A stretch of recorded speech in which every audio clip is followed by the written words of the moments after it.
प्रिय छात्रों नमस्कार। क्लास 10 में आपका स्वागत है। हम बात करने वाले दो चरों में रैखिक समीकरण। इससे पहले हम समीकरण के शर्त जान लेते हैं। चलिए बोर्ड पर देख लीजिए। यदि a1 बटे a2 बराबर नहीं होगा b1 बटे b2 का, तो इसको नाम है संगत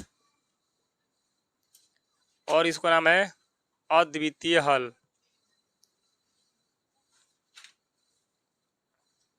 अद्वितीय हल, इसको और नाम है केवल एक हल।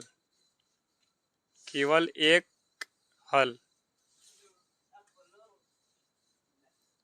और इसको नाम है प्रतिच्छेदी रेखा।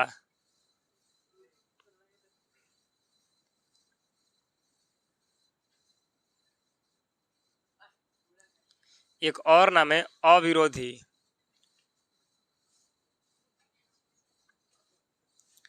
अगर a1 बटे a2 बराबर नहीं होगा b1 बटे b2, तो इसको इतना सारा नाम है संगत, अद्वितीय हल, केवल एक हल, प्रतिच्छेदी रेखा, अविरोधी। इसका ग्राफ जो बनेगा, ग्राफ यानी एक रेखा दूसरे रेखा को काट दिया जाएगा, एक ही बिंदु पर कटेगा तो हो जाएगा एक हल।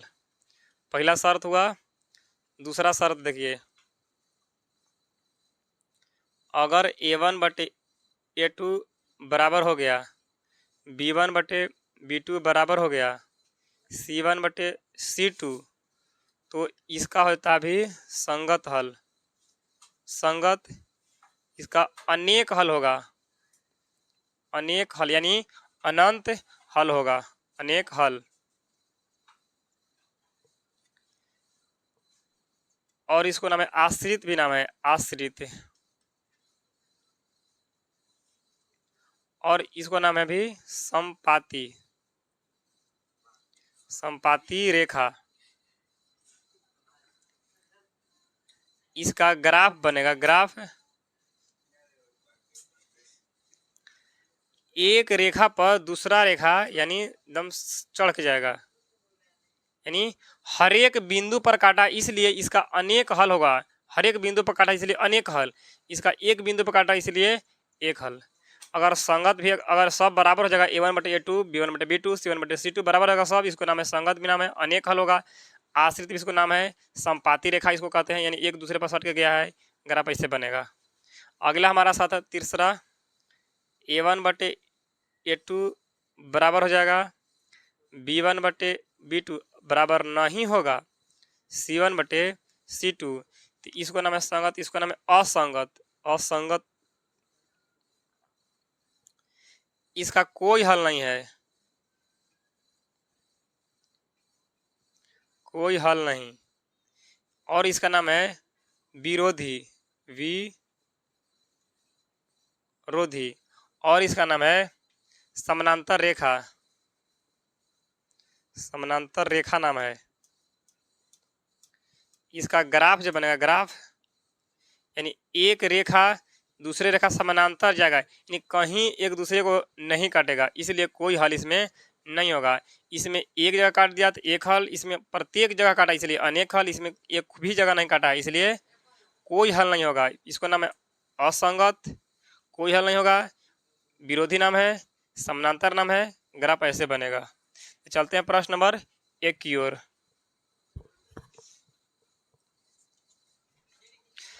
प्रश्न नंबर हमारा 1 है, बोर्ड पर आपके लोग रहा होगा।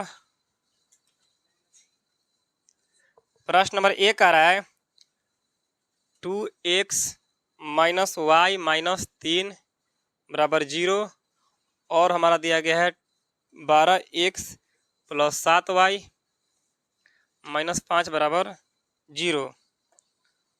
तो आलेख किस प्रकार सरल रेखा होगी? इसको कहेंगे a1, इसको कहेंगे b1, इसको कहेंगे c1, इसको कहेंगे a2, b2, c2। ठीक, तो हम फॉर्मूला लगाएंगे a1 बटे a2, b1 बटे b2, c1 बटे c2। a1 का मान दिया है 2 बटे a2 का मान दिया है 12, b1 का मान हो जाएगा -1, b2 का मान हो जाएगा 7, c1 का मान हो जाएगा -3, c2 का हो जाएगा -5। इसको देखिए काट सकते हैं, छः दूनी के 12, 1/6, यहाँ गया -1/7, यहाँ गया माइनस में से कट जाएगा तो 3 ये दोनों बराबर नहीं है, ये दोनों बराबर 1/2 है, ये -1/7 है, ये दोनों बराबर नहीं है। तो क्या लिखेगा A1/A2 बराबर नहीं हुआ B1/B2 के। तो हम लिखाए हैं कि अगर A1/A2 और B1/B2 बराबर नहीं होगा तो कौन सा रेखा होगा, प्रतिच्छेदी रेखा मानेगा। इसको नाम है प्रतिच्छेदी रेखा, प्रतिच्छेदी रेखा। तो ऑप्शन नंबर सी पर लॉक कर दी माता जी। प्रश्न नंबर 2, प्रश्न नंबर 2 कह रहा है कि समीकरण के लेखा चित्र संपाती हो। रेखा जो होगा संपाती होगा ऐसे, यानी एक रेखा पर दूसरे पर सट जाएगा ऐसे, यानी कहेगा तो कितने जगह कटा है, एक जगह कटा है कि बहुत सारे जगह कटा है, तो बहुत सारे सभी जगह कट गया है, सब जगह कट जाएगा, यह है संपाती। संपाती रहेगा बहुत सारा हल कटेगा, यहाँ भी कटा, सगरो कटेगा, प्रत्येक जगह बिंदु पर कटेगा। अगर ऐसे बोलता प्रतिच्छेदी तो एक जगह कटता। तो बोला है कि संपाती होगा, तो संपाती के कितने हल होते हैं बतलाइए। तो संपाती के अनंत हल होते हैं, अनगिनित हल होते हैं, अनगिनित हल। ऑप्शन नंबर सी पर लॉक कर दी मास्टर जी। प्रश्न नंबर 3, प्रश्न नंबर 3 कह रहा है x - y बराबर 0 है तो कैसी सरल रेखा होगा। जैसे देख लीजिए, अगर हम x के मान रख दिए 5 और कितना रखे y के मान क्या आ जाए 0, तो 5 रखना होगा, तब आ जाएगा 0, यानी x के मान भी 5, y के मान 5। अगर x के मान 4 रखेगा तो y के मान रखेगा 4, तभी आएगा 0।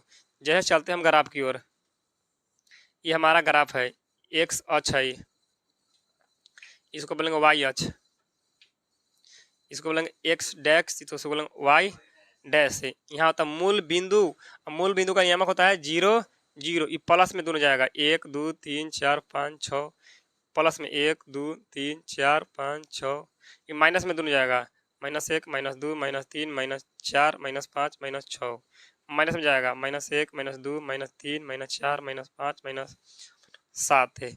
तो कहा कि x के मान 5, तो x के मान इधर से जाएगा, ये यहाँ हो जाएगा, ठीक।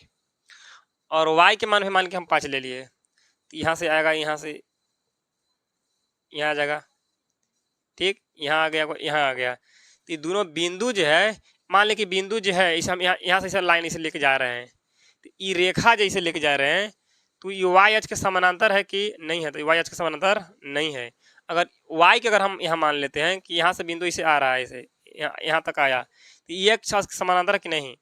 अगर ऐसे रेखा आ रहा है तो अगर ऐसे जाता तब एक अक्ष के समानांतर होता है, अगर ई बिंदु ऐसे जाता तो y अक्ष के समानांतर होता है। तो दोनों रेखा जा रहा है, यहाँ से जा रहा है, तो मूल बिंदु से जाते हुए जा रहा है, यहाँ से देखिए इधर में जा रहा है 5, यहाँ से इधर में जा रहा है 5 है, तो मूल बिंदु से जाते हुए प्रतीत हो रही है, मूल बिंदु यहाँ पर है, मूल बिंदु का नियामक होता है 0 0, तो कौन सा रेखा होगा, मूल बिंदु से जाती हुई।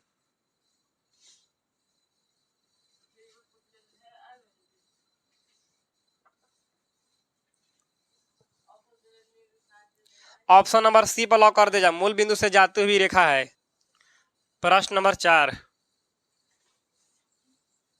प्रश्न नंबर 4 कह रहा है 3x - 2y बराबर 0, इसको मान लें समीकरण 1। अगला दिया है 4x + 3y - 47 बराबर 0, प्लस में 3 दिया है यहाँ पर, +3 बराबर 0 है। तो इसका हल ज्ञात करना है, यानी एक्स वाई का मान ज्ञात करना है। चलिए देख लीजिए, अगर प्लस में इधर आएगा तो माइनस में चला जाएगा, इसको लेंगे 3x - 2y बराबर -3, इसको समीकरण बना देते हैं एक। इसको लेंगे 4x + 3y, माइनस इधर चलेगा प्लस में 47, इसको बनाएंगे समीकरण 2।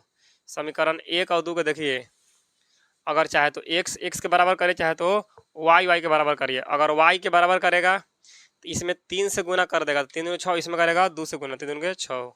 समीकरण 1 में गुना कर देंगे 3 से, और दोनों के चिन्ह देखेंगे, अगर जो उनके बराबर कर रहा है उसको चिन्ह देखेंगे, अगर चिन्ह अगर अलग अलग है, यहाँ माइनस यहाँ प्लस है तो जोड़ेंगे। समीकरण 2 में गुना करेंगे 2 से। समीकरण 1 में 3 से करिए, 3 3 के 9 x माइनस 3 दूनी 6y बराबर 3 3 के 9 माइनस।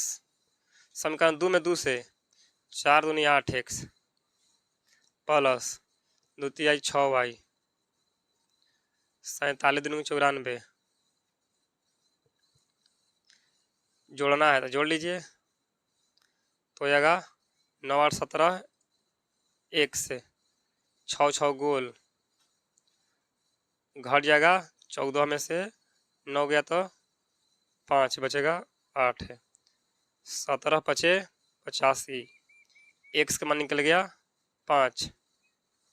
अब क्या लिखेंगे, समीकरण 1 में x का मान रखने पर, चलते हैं समीकरण 1 में रखते हैं। समीकरण 1 में x का मान रखने पर, समीकरण 1 कहाँ है, यहाँ पर है 3x माइनस 2y बराबर -3। 3 गुने x का मान आ गया 5, यहाँ से -2y बराबर -3। 5 तिहाई 15 -2y -3, 15 माइनस इधर प्लस में आ गया 3 बराबर, ई माइनस में इधर चला गया 2y, 15 3 18, 9 दूनी का 18, y का मान आ गया 9। तो x और y, x के मान 5 और y के मान 9। तो पहले लिखाएगा x के मान, बाद में लिखाएगा y के मान। 5 9, ऑप्शन नंबर सी पर लॉक कर दिए मास्टर जी। प्रश्न नंबर 5 है,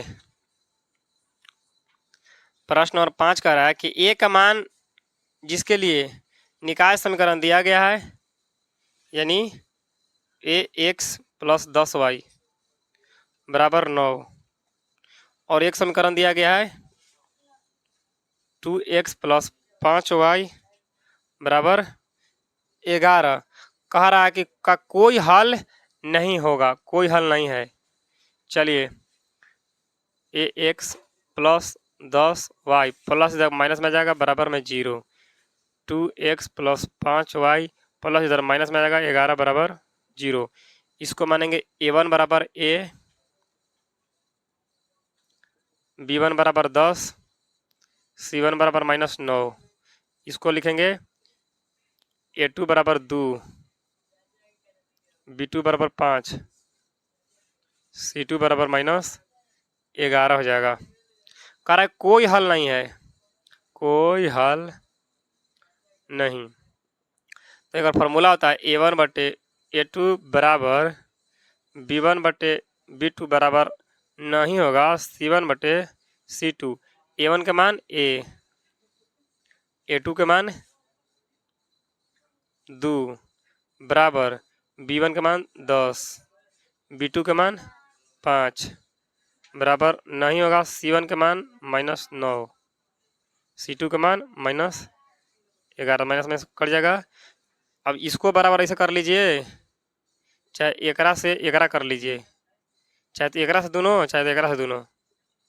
चलिए इसको से कर लेते हैं, दोनों का डिबाटे में बीच में रहते हैं, जैसे गुना कर लेते हैं। 5 में a से तो 5a और 10 दूनी के 20, a बराबर 20 बटे 5 गुना में तो 5 भाग में, तो 5 चौके 20, a बराबर 4, a बराबर 4 आ गया है। ऑप्शन नंबर डी पर लॉक कर दे मास्टर जी।